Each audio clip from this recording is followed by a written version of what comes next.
Confrence 17 chose to take arrest in the streets in downtown Hartford, the capital city of Connecticut, outside the old State House last Monday, June 8, 2015. We took action because of the abuse of police power as a weapon of the state. Police have continued the utilization of black and brown bodies, black and brown black people, as a means of consolidating and advancing, we believe, white supremacy. Black people are targeted, denied due process, and murdered because of police practices. Now television, the internet, social media are amplifying police abuses. These abusive practices are direct descendants of slaveholding, lynching, Jim and Jane Crow systems. Policing historically has enforced racist laws, policies, and norms. Black and brown people, as a result, are criminalized and hyper-incarcerated. As a result, a massive prison industrial complex built on the warehousing of black and brown people have involved in this state and the nation. The prison industrial complex is not an economic development. It is, however, like slavery, an unjust system of concentrating profit and wealth in racist institutions by imprisoning black and brown people, both young and old.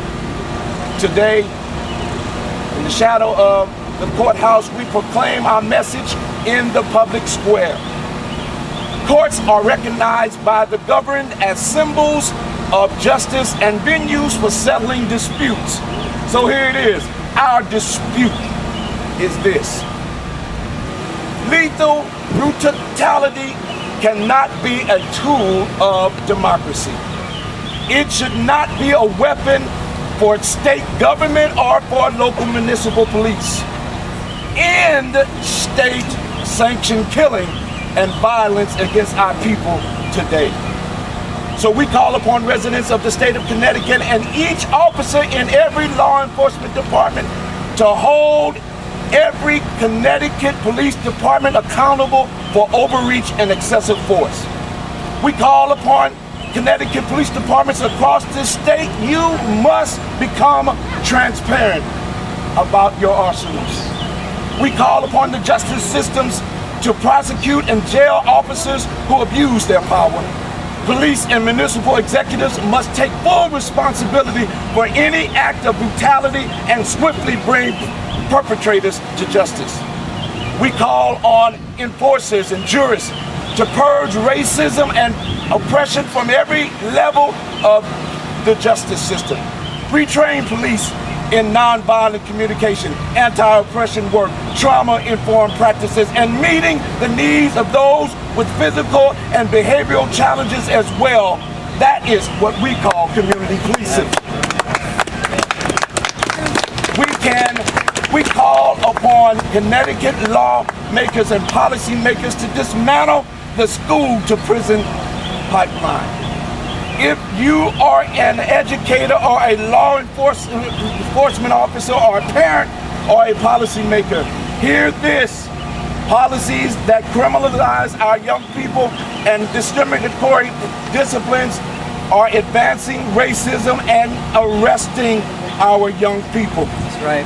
And finally, we call upon people of faith to witness in the public square, to call for justice and racial justice, transparency and accountability, to resist oppressive violence. For you see, we're Americans. And as Americans, and as a coalition of community leaders and faith leaders and people of faith, we will continue to engage in civil disobedience. Yeah. Let me say it one more time so you hear it. We will continue to engage in civil disobedience. I'm going to say it one more time. One more again. We will continue to engage in civil disobedience. We will continue the cry for justice in the streets, in the courthouses. And now we hereby declare this capital city, Hartford, in every city and town and urban center in the state of Connecticut. We declared them demilitarized zones. Black Lives Matter. Awareness and visibility to the oppression that still exists in our society, to publicly proclaim that Black Lives Matter. As we stand here in front of this courthouse in downtown Hartford, the capital of Connecticut, the Constitution state, we must pause and consider the history of resistance in the fight for justice. We are bound not just by this history, but by an overwhelming moral obligation to ensure that all people are able to pursue lives of happiness, free from fear of bondage and destruction. When our liberty has been compromised, as is the case for so many Black and brown communities across this country, we must speak out against that justice. The Hartford 17 have done exactly that. They stood together facing traffic, public misunderstanding, and even arrests claiming that Black Lives Matter. Too many in our community are refused access to quality education. Too many have been victimized by lack of job opportunities, leaving little other options other than alternative and criminal economies.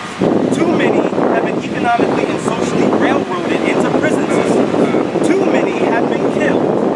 Clearly, too many in our society do not understand the value of Black lives. In true freedom fighter, patriotic form, the Hartford 17 ordinary people from all walks of life stood up and said enough and no more. This was their action. And in doing so, they sent out a call to all the rest of us. When business as usual continues, Black lives continue to be criminalized and killed. The Hartford 17 have said no more to business as usual, and this disruption, however inconvenient, requires us all to stop and take notice. Do not dismiss their action, even if you don't agree with their methods. The problems of racism and white supremacy are deep and complex, and therefore the solutions should also be deep and complex. Maybe you were standing arm in arm in the middle of the street. Maybe you were frustrated and stuck in traffic. Or perhaps you was just sitting at home confused as to why all these people was getting arrested. Either way, your presence in this movement, your participation in this movement is needed. Hartford Action was created to empower communities to advocate for progressive policy changes and improve the relationship between the greater Hartford community and the criminal justice system. We stand in support of the Hartford 17 and any effort that promotes the value of Black lives. We want to thank you for that work. The Hartford 17 have called on all of us. They've called us all to action. What will you do to ensure that Black lives do in fact, not just in word, matter? Thank you.